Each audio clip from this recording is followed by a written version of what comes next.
Hello everyone. इस video में हम constitutional values and fundamental duties का पीवाईक्यू और एग्जामिनेशन पैटर्न डिस्कस करने वाले हैं वैल्यू एडिशनल कोर्स का। पहले ब्रीफ में सिलेबस देख लेते हैं, उसके बाद हम पीवाईक्यू पर चलेंगे। तो इस सब्जेक्ट के अंदर टोटल 2 ही यूनिट आपकी हैं, जैसे कॉन्स्टिट्यूशनल वैल्यूज और फंडामेंटल ड्यूटीज सब्जेक्ट का नाम है, उसी के संदर्भ में इसमें सिलेबस भी है। पहली जो यूनिट है इसमें इंडियन कॉन्स्टिट्यूशन के बारे में पढ़ोगे आप। Federal Republic, rule of law, separation of powers, sovereignty, socialism, democracy और सेक्युलरिज्म और सर्वधर्म समभाव के बारे में आप पढ़ोगे। फिर कॉन्स्टिट्यूशनल वैल्यूज हैं, जिसमें जस्टिस, लिबर्टी, इक्वालिटी और फ्रेटर्निटी के बारे में डिटेल में आप लोग पढ़ने वाले हो। ठीक है, इसके अलग अलग टाइप्स और अलग अलग डिटेल में आप लोग पढ़ने वाले हो। यूनिट 3 जो है आपका फंडामेंटल ड्यूटीज है।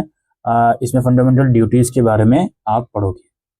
लीगल स्टेटस क्या है फंडामेंटल ड्यूटीज का, ये सब चीजें। तो आइए चलते हैं इसके एग्जाम पैटर्न और पीवाईक्यू पर। अब देखिए, मैं पैटर्न डिस्कस करूं, मैं एक चीज यहाँ पे क्लियर करना चाहता हूँ। इसमें पेपर आपका या तो 30 नंबर का आएगा, या देखिए पेपर और ज्यादा नंबर का भी आ सकता है, 70 नंबर का भी आ सकता है। 70 नंबर का पेपर आएगा तो पेपर के 2 पार्ट होंगे, एक पार्ट 30 मार्क्स का होगा और एक 40 मार्क्स का होगा। और 30 मार्क्स का पेपर आएगा तो एक ही पार्ट आपको करना पड़ेगा। ठीक है, पेपर के इंस्ट्रक्शन जरूर से रीड करें।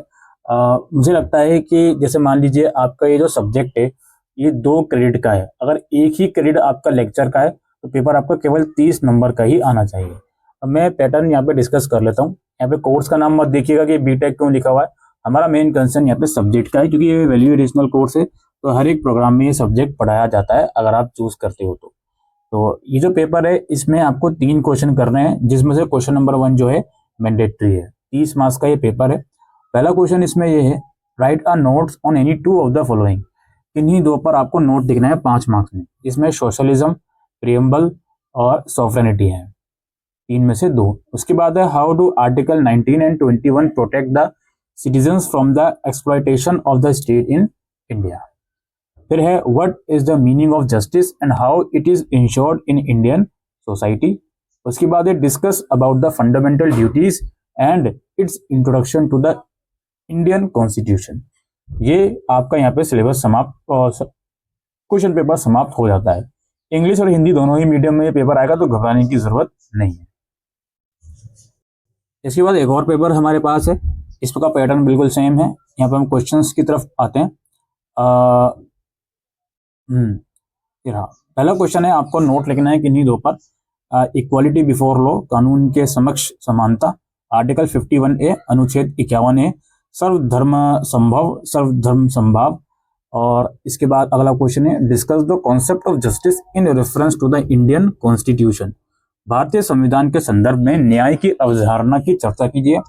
फिर critically examine the provisions of right to freedom of religion, article 25 to 28 in the Indian constitution. भारतीय संविधान में धार्मिक स्वतंत्रता के आधार के प्रावधानों का आलोचनात्मक परीक्षण कीजिए। उसके बाद है, what is the significance of fundamental duties in the Indian constitution. भारतीय संविधान में मौलिक कर्तव्यों का क्या महत्व है। फंडामेंटल ड्यूटीज का क्वेश्चन तो आना ही है, यहाँ पे आप लोग समझ लीजिए। और जो इक्वालिटी, जस्टिस है, फ्रीडम है, इनमें से किसी एक टॉपिक के ऊपर क्वेश्चन आना ही है। ठीक है, ये पीवाईक्यू और एग्जामिनेशन पैटर्न था दोस्तों, कॉन्स्टिट्यूशनल वैल्यूज और फंडामेंटल ड्यूटीज का। उम्मीद करता हूं ये वीडियो आपको यूजफुल लगी हो, तो वीडियो को शेयर करिएगा। Thank you.